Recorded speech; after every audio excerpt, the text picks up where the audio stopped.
Our myth is a myth that eating Pop Rocks and drinking soda at the same time will make your stomach explode.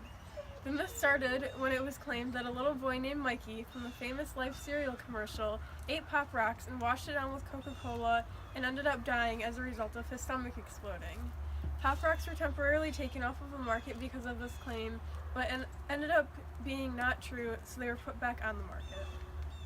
Alright, so what's happening between the Pop Rocks and the Coca-Cola when they react is basically the carbon dioxide bubbles that are trapped in the candy over here, the Pop Rocks, are released when the candy dissolves in the Coca-Cola over here.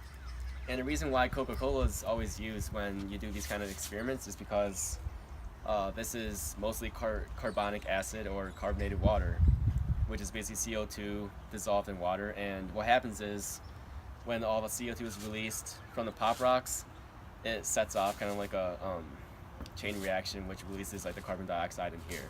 So that's why you have all the gas that builds up when these two react. In this myth, we're using a balloon to simulate the human stomach. The human stomach can typically hold about 1.5 liters of food and at most about 3 liters. Most cases where stomachs rupture occur when there are about 5 liters of food in the stomachs. However, there have been cases where there have been 12 liters of food fitting inside somebody's stomach. In order for the balloon to rupture, the volume inside has to exceed about 3 liters. Each Pop Rock contains a tiny amount of pressurized CO2, and when it combines with moisture or your saliva, it melts the candy, which releases the gas, and that creates the popping sound.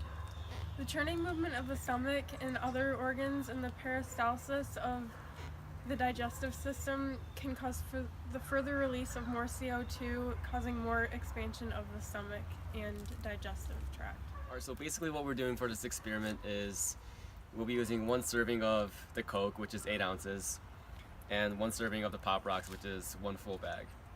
And we'll be using the balloon here to stimulate the stomach, and we'll be putting the end of this balloon over the neck of the bottle to stimulate the stomach and the esophagus.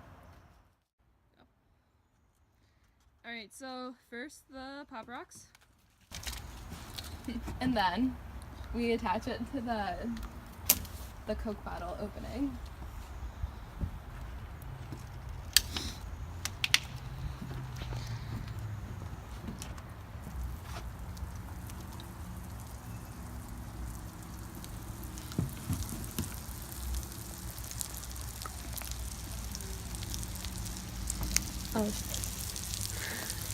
Our balloon did not burst because the pressure and the volume inside the balloon did not get high enough, and the balloon could have held much more volume of liquid and air. In order for it to have exploded, we would have needed a lot more of both Pop Rocks and soda, which is unrealistic for a human being to eat and to have their stomach explode from.